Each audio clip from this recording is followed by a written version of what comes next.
ராமானுஜதயா பாத்ரம் ஞானவைராக்யபூஷணம்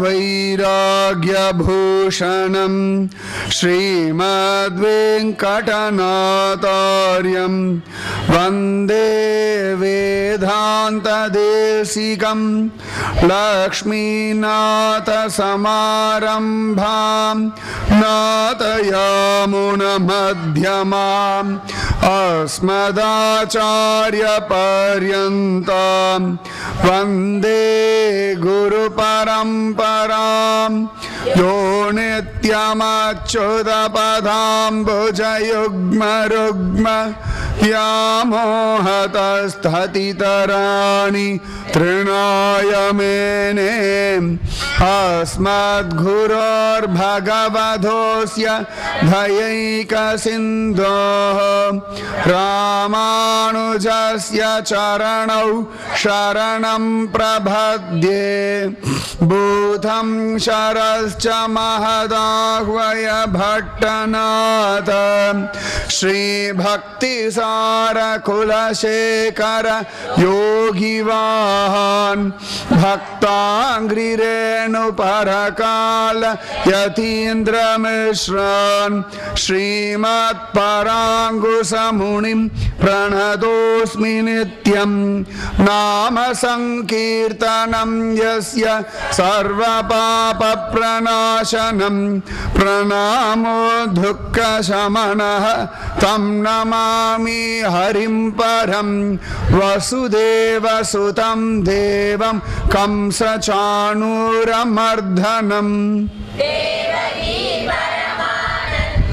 कृष्णं वन्दे जगद्गुरुम् பூமண்ணு மாது பொருந்திய மார்பன் புகழ்மலிந்த பாமண்ணு மாறன் அடிபணிந்துய்ந்தவன் பல்கலையோர் தாம் மன்ன வந்தை ராமானுசன் சரணாரவிந்தம் நாம் மன்னி வாழ நெஞ்சே சொல்லுவோம் அவன் நாமங்களே பற்பமணத்திகள் பைங்கழல் உந்தன் பல்லவமே விரலும் பாவனமாகிய பைந்துவராடை பதிந்த மருங்கழகும் முப்புரி நூலோடு முன்கையில் ஏந்திய முக்கோல் தன்னழகும் முன்னவர் தந்திடு மொழிகள் நிறைந்திடு முறுவல் நிலாவழகும் கற்பகமே விழி கருணை பொழிந்திடு கமல கண்ணழகும் காரிசுதன்கள் சூடிய முடியும் கணநர்ச்சிகை முடியும் எப்பொழுதும் யதிராசன் வடிவழகு என் இதயத்துளதால் இல்லை எனக்கெதிர் இல்லை எனக்கெதிர் இல்லை எனக்கெதிரே ஓடி ஓடி பல்பிறப்பும் பிறந்து மற்றோர் தெய்வம் பாடியாடி பல்படிகால் வழியேறி கண்டீர் கூடி நின்று வானவர் ஏத்த திருக்குருகூர் அதனுள் ஆடுபுட்கொடி ஆதிமூர்த்திக்கு அடிமை புகுவதுவே பயனன்றாகிலும் பாங்கல்லராகிலும் செயல் நன்றாக திருத்தி பணிகொள்வான் குயில் நின்றார் பொழில் சூழ் குருகூர் நம்பி முயல்கின்றேன் உந்தன் மொய்கழற்கு அன்பையே சர்வத்ர ராமானுஜநாம சங்கீர்த்தனம் ராமானுஜா மற்றொன்று வேண்டா மனமே மதிலரங்கர் கற்றினம் மேய்த்த கழினை கீழ் உற்ற திருமாலை பாடும் சீர் தொண்டரடிப்பொடி எம்பெருமானை எப்பொழுதும் பேசு எத்திரத்திலும் யாரொடும் கூடும் அச்சித்தந்தன்னை தவிர்த்தன செங்கன்மால் அத்தனையே அரங்கா என்றழைக்கின்றேன் பித்தனாய் ஒழிந்தேன் எம்பிரானுக்கே. ஸ்ரீ குலசேகர ஆழ்வாருடைய பெருமாள் திருமொழி பிரபந்தத்திலே ஒரு திவ்ய பிரபந்தம் இது. குலசேகர ஆழ்வார் கேரள தேசத்தில் சேர நாட்டில் அவதாரம் பண்ண ஒரு ஆழ்வார். ஆனா அவருடைய ராஜ்யத்திலே நித்தியம் இன்னைக்கு ஸ்ரீரங்க யாத்திரை அப்படின்னு சொல்லி பறை அறிவிப்பார்கள். குஷ்யதே யஸ்ய நகரே ரங்கயாத்ரா தினே தினே தமஹம் சிரசா வந்தே ராஜானம் குலசேகரம் அப்படின்னு தனியனே உண்டு. நித்தியம் இன்னைக்கு ஸ்ரீரங்கம் போறேன் ஸ்ரீரங்கம் போறேன் ஸ்ரீரங்கம் போறேன் இப்படிதான் எழுந்து பாராம். குலசேகர ஆழ்வார். நம்மெல்லாம் எழுந்துக்கிறோம் இல்லையா, இன்னைக்கு இந்த வேலையெல்லாம் பண்ணணும், இன்னைக்கு அங்கே கல்யாணம், இன்னைக்கு ஹாஸ்பிட்டல் போகணும், இன்னைக்கு வெளியில் போகணும், இன்னைக்கு லீவு, இன்னைக்கு ஏதான பொருள் வாங்கணும், இல்லாட்டி இன்னைக்கு சண்டை போடணும், இப்படி எழுந்துக்கிறவாள்லாம் உண்டு. நேத்தியாவா ரொம்ப பேசிட்டா இன்னைக்கு சண்டை போட்டே ஆகணும். நேத்தி நான் தண்ணி பிடிக்க போகும்பொழுது வேணுன்ட்டேவே அவன் முன்னாடி குடத்தை வச்சா, அதுக்காக 4:30 மணிக்கு நான் போய் முன்னாடி குடத்தை வைக்கணும், பார்த்துருவோம் இன்னைக்கு நீயா நானா அப்படின்னு வந்துடுறது இல்லையா. இப்படி நிறைய விஷயங்கள். இள வயசாக இருந்தால் இன்னைக்கு இந்த மாதிரி எழுந்துக்கணும், இந்த மாதிரி விளையாட போகணும், இன்னைக்கு ஸ்கூல் லீவு, இன்னைக்கு எக்ஸாம், இப்படி எழுந்துக்கிறோம் இல்லையா. அந்த மாதிரி ஆழ்வார்கள், ஆச்சாரியர்கள், பகவத் பக்தர்கள்லாம் இன்னைக்கு பகவானை பார்க்கணும்னு எழுந்துக்கிறாளாம். இன்னைக்கு பகவானை பார்க்கணும் அப்படின்னு எழுந்துக்கணும். அப்படி நினைச்சுட்டே வரும்பொழுது, எழுந்துட்டே வரும்பொழுது ஒரு நாள் அந்த நாள் பகவானை பார்த்துடுவோம். நிச்சயமா இல்லை, மாற்றம் இல்லை. குலசேகர ஆழ்வார் ஒவ்வொரு நாளும் இன்னைக்கு நான் ஸ்ரீரங்கம் போகணும், ஸ்ரீரங்கம் போகணும்னே எழுந்து பாரான். குலசேகர ஆழ்வார் அவ்வளவு அழகா சொல்றார், பகவானை பார்க்கணும் பார்க்கணும் பார்க்கணும். எங்கேயோ சேர நாட்டில் உட்காந்துண்டு, கேரளாவில் உட்காந்துண்டு ரொம்ப அழகா சொல்றார், எத்திரத்திலும் யாரோடும் கூடும் அச்சித்தந்தன்னை தவிர்த்தன செங்கண்மால். தவிர்த்தனன். நம்ம ஏதோ நிறைய விஷயங்களுக்காக கண்டவாள் இடத்துல பழகிறோம், அவளுடைய தரம் அவ்வளவு சரியா இல்லை, குணம் சரியா இல்லை, நடவடிக்கைகள் சரியா இல்லை. ஆனாலும் பல சந்தர்ப்பங்கள்ல பல பேரோட பழகின்றிருக்கும். ஆழ்வார் சொல்றார், பகவான் என் அந்த மாதிரி போகாதபடி காப்பாத்திட்டான். எத்திரத்திலும் யாரோடும் கூடும். கைகேயி மந்திரையோட பழகிறா இல்லையா, கூனி கிட்ட. அவ்வளவு தூரம் இறங்கி பழகினது என்ன ஆச்சுன்னா, கூனி இவள் குடும்பத்தினுடைய சுகத்தையே அழிச்சு போட்டுட்டா. அதனால யார் யாரோட பழகணும் அப்படின்னு ஒரு நிதானம் இருக்கணும். தவறானவர்கள் தவறான விஷயங்களை சொல்றார்கள் அப்படின்னா அவளிடத்துல பழகாதபடி நம்மை நாம் காத்து கொள்வதற்கான பூரண அதிகாரம் நமக்குண்டு, உரிமை. அதுக்கு பேர் தான் சுதந்திரம்னு பேர். சுதந்திரம் அப்படின்னா நம்மளை யாராவது கெடுக்கிறா, நம்மளை கெட்ட அழிச்சுட்டு போறான்னா அவளிடத்திலேருந்து நம்மை காத்து கொள்வதற்கான அதிகாரம் பூரணமா உண்டு. இப்ப கொசு நம்மளை கடிக்கிறது, இந்த ஓடோ மாசம் மாதிரி கிரீம் போட்டுப்போம், இல்லாட்டி கொசு வலை போட்டுப்போம், இல்லாட்டி குட் நைட் மேட் வைப்போம். எதுக்கும் அடங்கலையா கொசு பேட்டை வாங்கி 4 சாக அடிச்சுட்டு அப்பாடா நிம்மதியா தூங்குறோம். நம்மளை காத்து கொள்ளக்கூடிய அதிகாரம் உண்டு. ஆழ்வார் சொல்றார், எத்திரத்திலும் யாருடும் கூடும் அச்சித்தம். அந்த ஒரு சித்தம் இருக்கு இல்லையா, பரவாயில்ல அப்படின்னு இல்லையா, அந்த சித்தத்தை பகவான் அழகா மாத்தி விட்டுட்டானா குலசேகர ஆழ்வாருக்கு. அச்சித்தன் தன்னை தவிர்த்தனன் செங்கன்மால். சுவாமி அத்தனை அழகா என்னுடையதான மனசை வேற எங்கேயும் போகாதபடி காப்பாத்தி கொடுத்துட்டா. பகவான் தான் காப்பாற்ற முடியும். வெளிலேருந்து 1000 பேர் நமக்கு சொன்னா கூட ஒத்துக்க மாட்டோம். உள்ளுக்குள்ளே சுவாமி தூண்டினார் வச்சுக்கோங்களேன், நிச்சயமா கேட்போம். அது அப்படிதான், வேற ஒண்ணுமே பண்ண முடியாது. இப்ப வண்டி எல்லாம் ரிப்பேர் ஆயிருக்கு, தள்ளிண்டே இருக்கலாம். ஒரு 50 பேர் தள்ளினாலும் எவ்வளவு தூரம் தள்ள முடியும்? அதே ஒரு மெக்கானிக் வர்றார், கார் அழகா 2 தட்டு என்ன சரி பண்றார், வண்டி ஸ்டார்ட் பண்ணா ஸ்டார்ட் ஆகிறது, சர்ன்னு போகிறது.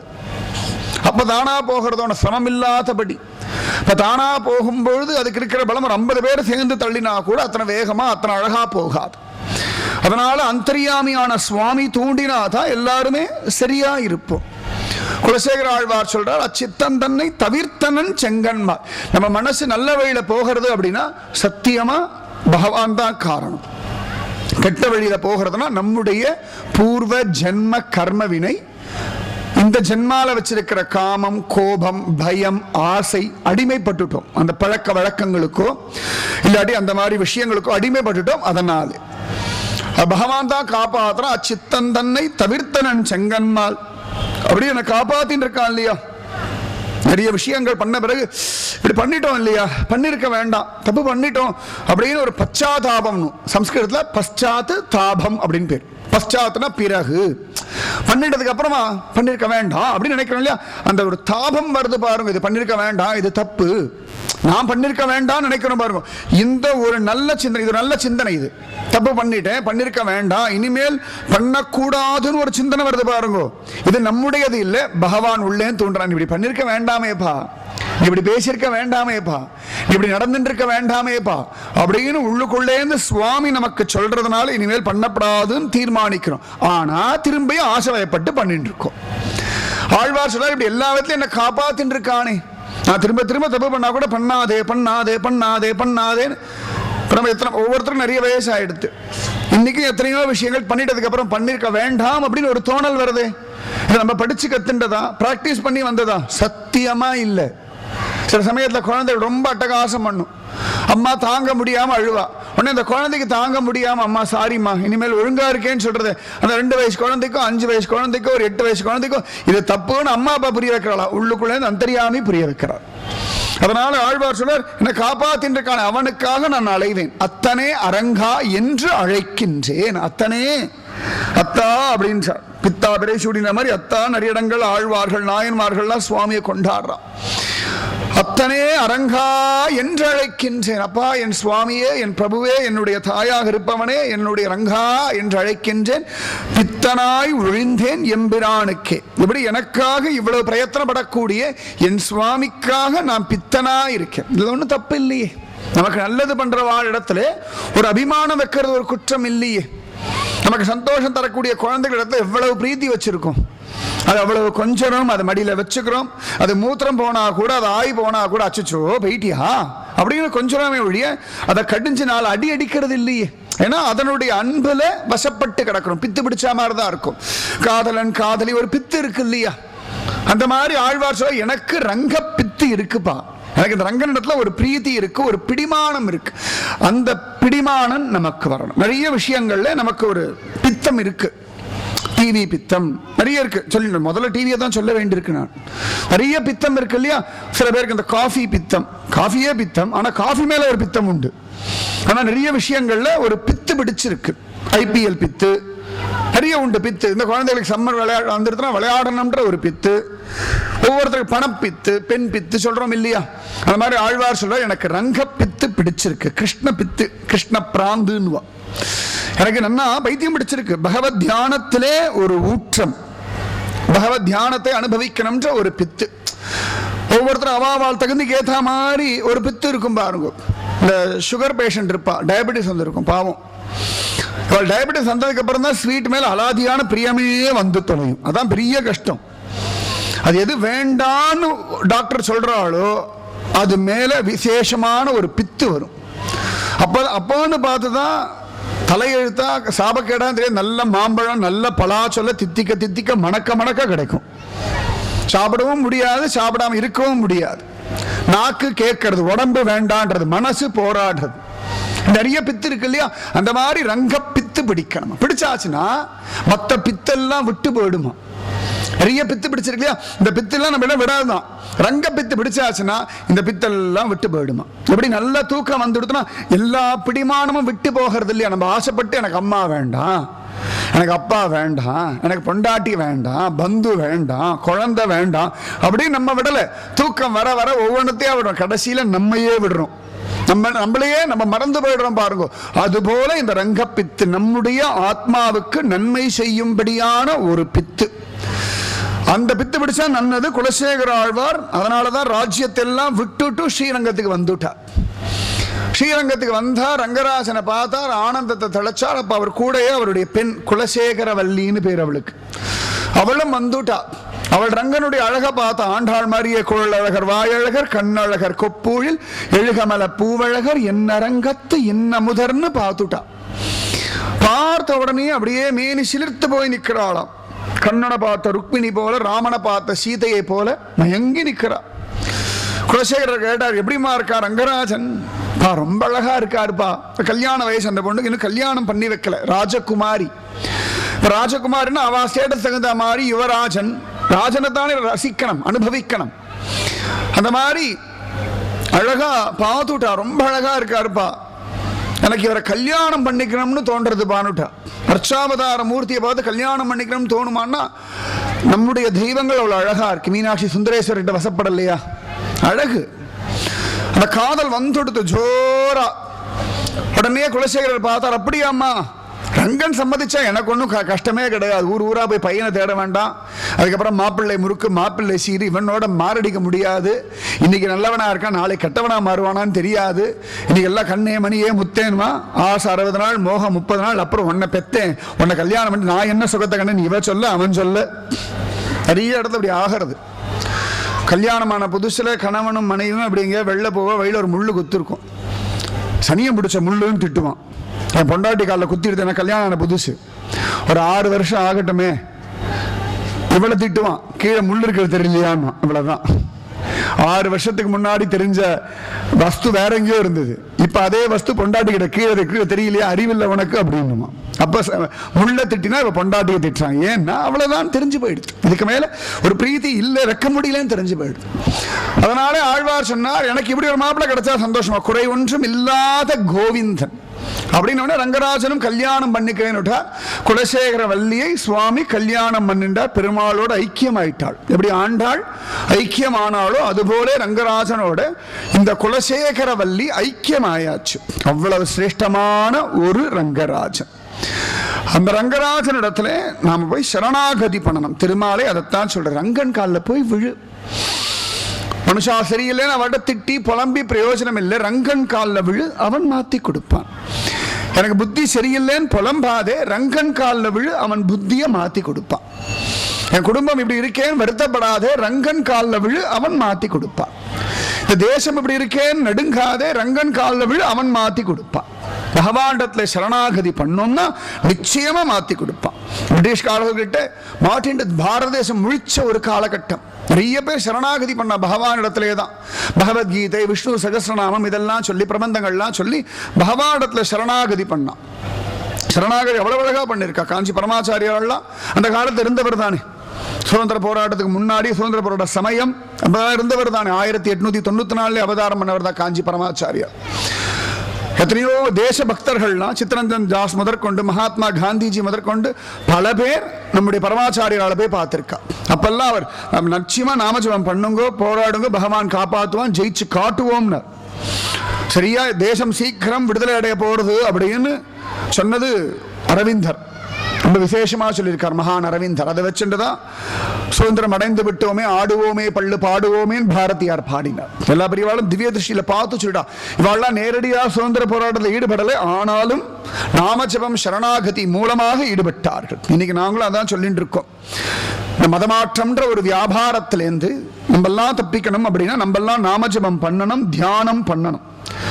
இன்னிலேருந்து ஒரு விஞ்ஞாபனம், எல்லாரும் ஒரு நோட்டு போட்டு டெய்லி ராதே கிருஷ்ணா ஒரு 10 தடவையாவது எழுதுங்க. இந்த மதமாற்றங்கள் நிற்கணும், இது மாறணும், இது இந்து மந்திர நகரமா ஆகணும்னு ஒரு 10 ராதே கிருஷ்ணா எழுதுறதுனால அதுக்கு மட்டும் இல்லை, எல்லாத்துக்கும் பிரயோஜனமாகும்.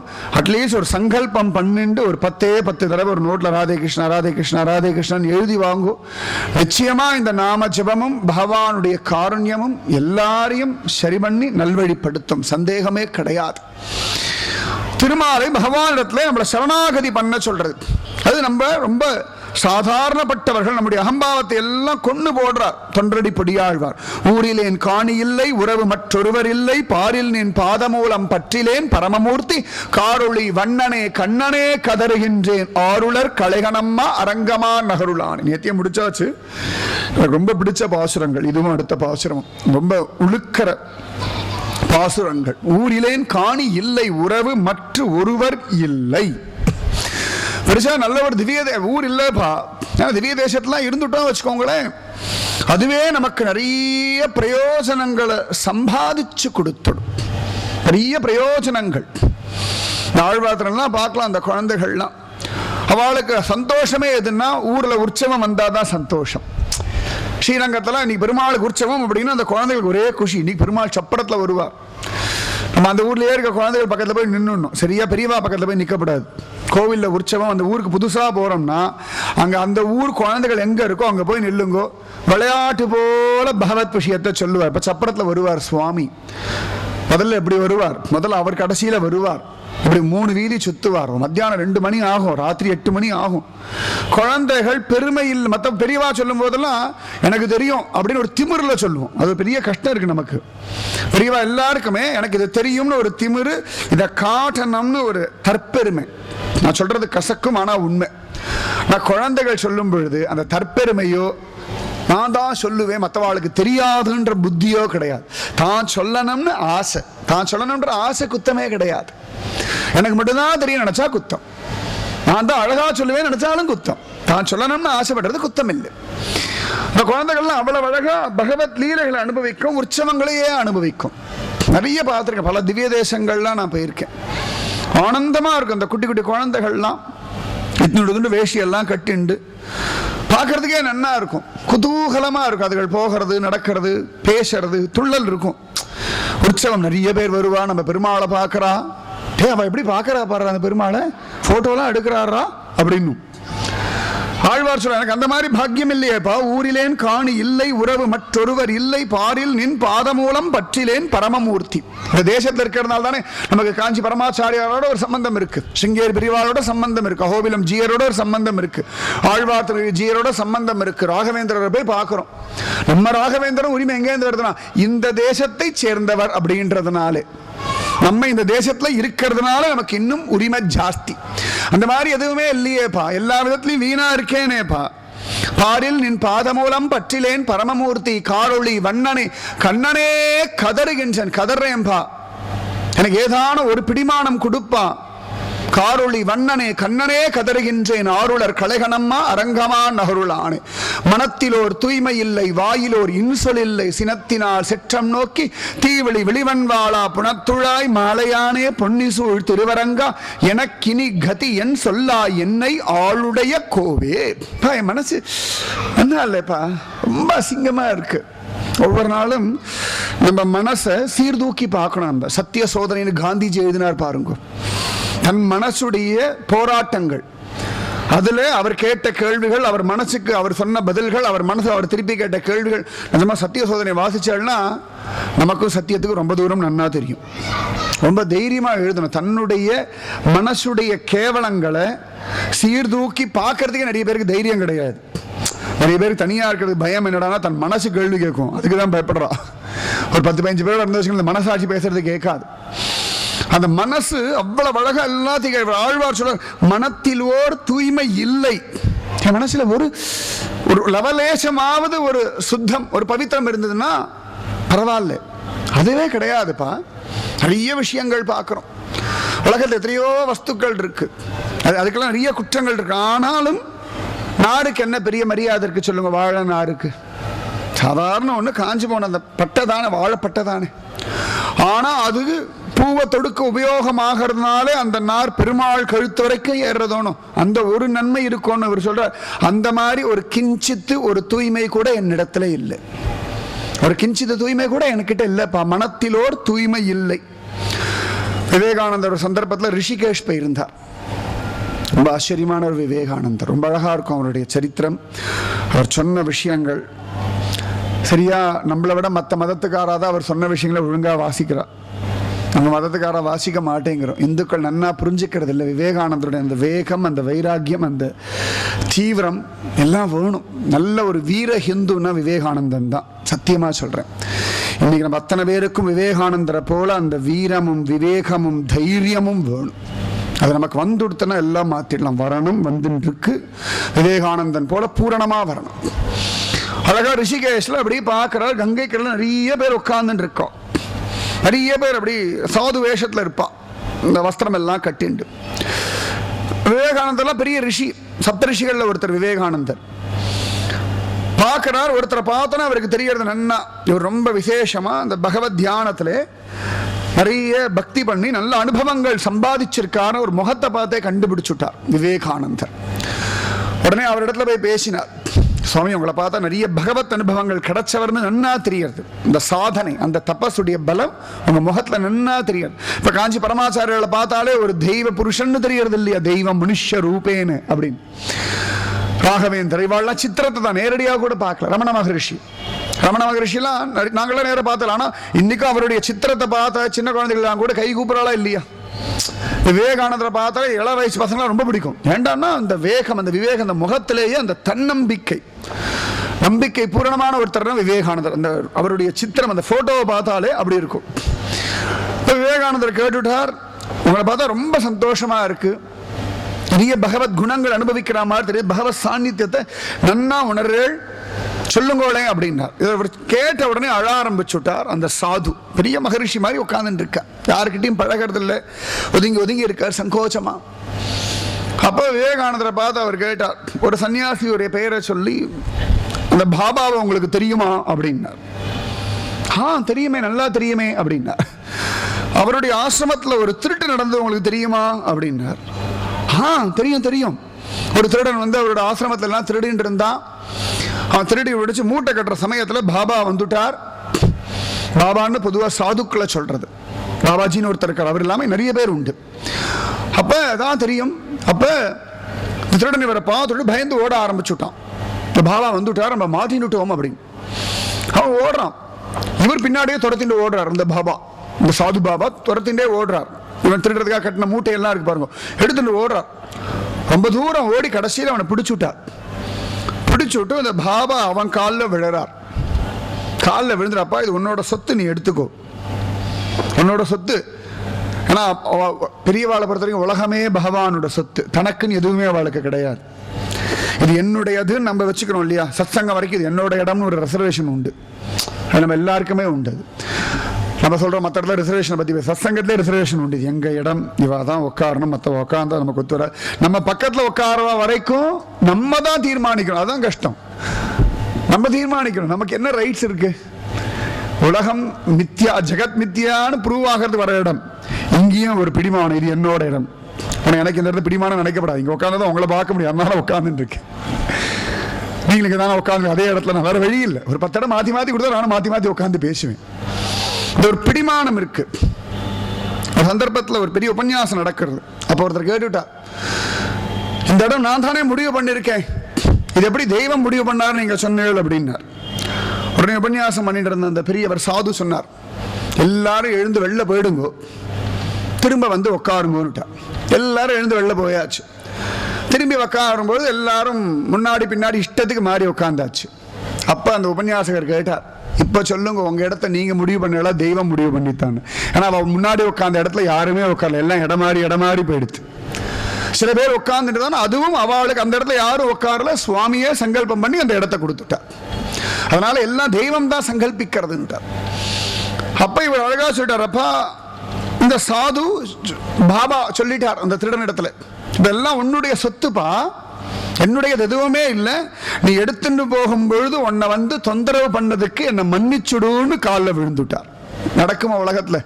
திருடன் மாட்டினா அடி அடி முத்து முத்துன்னு முத்தி, அதுக்கப்புறம் கொண்டு போலீஸ் ஒப்படைச்சாதான் நமக்கு ஒரு அபாரம், ஒரு சமாதானம். என்ன வந்து திருடன் என்னெல்லாம் பண்றோம் பேசிடுவோம். ஆமா, அப்புறமா அந்த சாது இப்படி பண்ணிட்டார், பாபாஜி இப்படி பண்ணார், இவ்வளவுதான் எனக்கு தெரியும் அப்படின்னார் விவேகானந்தர். சொல்லி முடிச்ச உடனே இந்த மகரிஷி மாதிரி ஒருத்தர் உட்கார்ந்து இருக்கார், பெரிய தேஜஸ்வின்னு சொன்னேன் இல்லையா, அவர் சொன்னார் அழுதுண்டே சிரிச்சுண்டே, அந்த திருடனே நான் தான். சாது பாபாவுடைய ஆசிரமத்தில் திருடினான்னு சொன்னேன், அந்த திருடனே நான் தான். அவர் அன்னைக்கு அவ்வளவு தூரம் பழகினதுக்கு அப்புறம் எனக்கு தெரிஞ்சு போயிடுத்து, பெருசா ஏதோ இருக்கு, இதை விட்டுட்டு அல்பமான விஷயங்களை நான் திருடின்னு இருக்கேன்னு சொல்லி அன்னைக்கு அதை விட்டுட்டு வந்து உட்கார்ந்தவன் தான் அவரையே. அவர் அன்னைக்கு பண்ண காரியத்தை நினைச்சு தியானம் பண்ணி பகவானுக்கு இப்படி ஒரு கருணையை கொடுத்துட்டான்னார். விவேகானந்தர் எழுந்து ஒரு சாஷ்டாங்கமா நமஸ்காரம் பண்ணார். உடனே அதை கேட்டார், நான் இவ்வளவு சொன்ன அந்த திருடன் நான் தான் சொல்றேனே, என்ன போய் நமஸ்காரம் பண்றேன்னா. விவேகானந்தர் சொன்னார், இவ்வளவு தைரியமா பழைய கதையை உண்மையை ஒத்துக்கிறதுக்கு ரொம்ப பெரிய மனசு வேணும். எல்லாருமே பக்தியில் ஒரு எல்லை அடைஞ்சுட்டா நான் ரொம்ப பெரியவன்னு சொல்றதுதான் உலகத்துடைய வழக்கம். ஆனா அதையும் தாண்டி உண்மையை பேசுறேல, இதுவே உம்முடைய சாது லட்சணம்னு சொன்னார். தான் ரொம்ப கேவலமானவன் சொல்ற, அதான் ஆழ்வார், இங்க மனத்திலோர் தூய்மை இல்லை, வாயில் ஓர் இன்சொல் இல்லை. நான் அழகா பேசுவேன், நான் யாரையும் கோச்சிக்கிறது இல்லை. நிறைய பேர் சொல்லுவோம், நான் யாருக்கும் ஒரு கெடுதல் நினைக்கலன்னு. சத்தியமா நினைச்சு பாருங்க, கெடுதலே நினைக்காமல இவ்வளவு நாள் வாழ்ந்துட்டு இருக்கோம். ஒருத்தருக்கு கூட நான் கெடுதல் நினைக்கலன்னு கற்பூரத்தை நினைச்சு யாராவது சத்தியம் பண்ண சொல்லணும், அப்ப மாட்டுவோம். அத்தனை பேரும் கற்பூரத்தை நினைச்சு சுவாமி சொன்னது சத்தியம் பண்ணு அப்படின்னா சத்தியமா மாட்டுவோம். ஒரு ஆளும் சத்தியம் பண்ண முடியாது, அப்படியே பண்ணானா பொய் சத்தியம். கேரண்டியா நான் சொல்லுவேன், சத்தியமா அது பொய் சத்தியம்தான். ஆழ்வார் சொல்றார், வாயிலோர் இன்சொல் இல்லை சினத்தினால் செற்றம் நோக்கி தீவிழி விழிவன் வாழா புனத்துழாய் மாலையானே பொன்னிசூழ் திருவரங்கா எனக்கு இனி கதி என் சொல்லாய் என்னை ஆளுடைய கோவில். நான் மோசமானவன், நல்லவன் இல்லை, ஆனாலும் நீதான் ரட்சிக்கணும், இதுலேருந்து எல்லாம் மீட்டு கொடு அப்படின்னு பிரார்த்திக்கிறார்.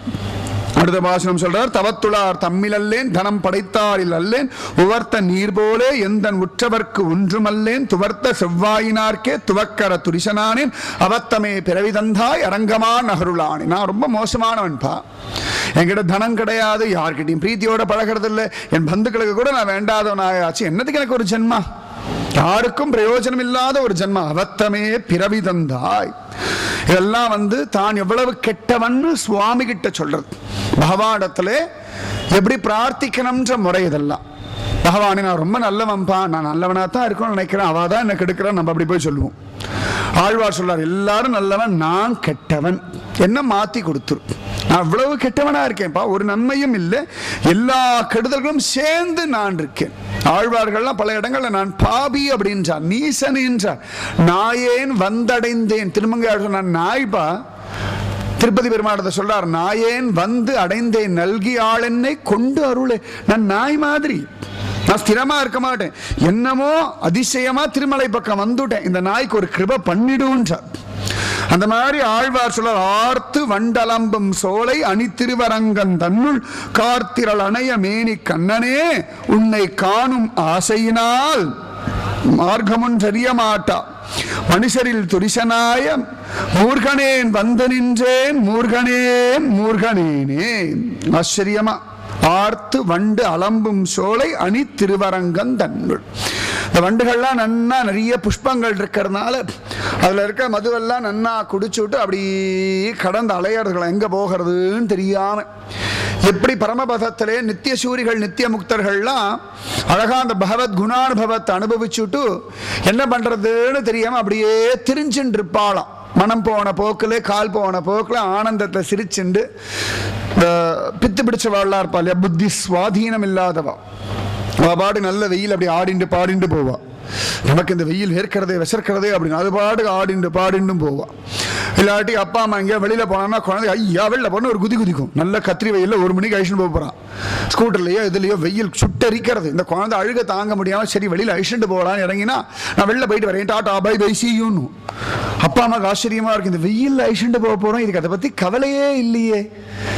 அந்த மாதிரி இந்த ஸ்ரீரங்கத்தில் இருக்கிற வண்டுகள்லாம் அங்க அழகான தேனை குடிச்சுட்டு நிறைய பக்தர்கள்லாம் ரங்க தியானம் பண்ண அதை கேட்டு அப்படியே மயங்கி மயங்கி அலையறதான். ஆர்த்து வண்டு அலம்பும் சோலை அணி அழகான திருவரங்கன் தன்னுள் அணி திருவரங்கன் தன்னுள் கார்த்திரளனைய மேனி கண்ணனே. நன்னா மேகத்தை நன்னா எல்லா உலகத்தை மழை பெய்யக்கூடிய எல்லா மேகத்தையும் ஒன்னா சேர்த்து ஒரு செதுக்கி விட்டா அதுதான் ரங்கராஜன கருணா மேகம். காளமேகம் இல்லையா, திருமோகூர் பெருமாளை பார்த்து காளமேகம் அப்படின்றோம். யாரா அந்த காளமேகம் தான், ரங்கன் தான் காளமேகம் அப்படின்றார் ஆழ்வார். கார்த்திரள் அணைய மேனி கண்ணனே உன்னை காணும், உன்னை பார்க்கணும்பா, உன்னை உள்ளபடி பார்க்கணும், உன்னை காணும் மார்க்கம் ஒன்று அறிய மாட்டா. உன்னை எப்படி அனுபவிக்கிறதுன்னு தெரியல. இப்போ ஐஸ்கிரீம் கொடுத்தா எப்படி சாப்பிடணும்னு நான் உட்காந்து உபன்யாசம் பண்ணணுமா, இல்லாட்டி ஒரு சாக்லேட் அத்தனை பேருக்கும் கொடுத்துட்டு எப்படி சாப்பிடணும்னு நான் சொல்லணுமா, இல்லாட்டி அழகா ஒரு பாம்பை பிடிச்சி கையில கொடுத்து பத்திரமா வச்சுக்கணும் நீங்க வச்சு ஓடி போயிடுவோம் அத்தனை பேரும்.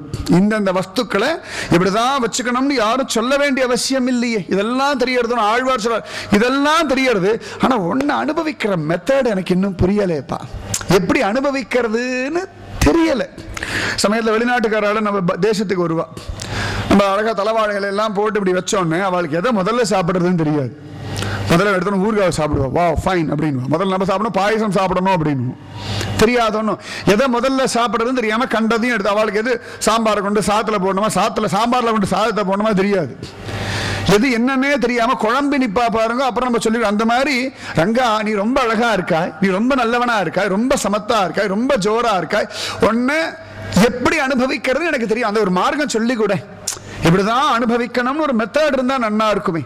கோபிகைகள்லாம் அனுபவிக்கிறா கண்ணனை காதலனாக. பெரியாழ்வார் இவாள்லாம் யசோதா இவர்கள்லாம் பகவான குழந்தையா அனுபவிக்கிற ஒரு மார்க்கம் கிடைச்சுடுத்து. தொண்டரடி பெரியாழ்வார் சொல்றார், ரங்கா உன்னை அனுபவிக்கிறதுக்கு எனக்கு உகந்த மார்க்கம் எது? நிறைய மார்க்கம் இருக்கு.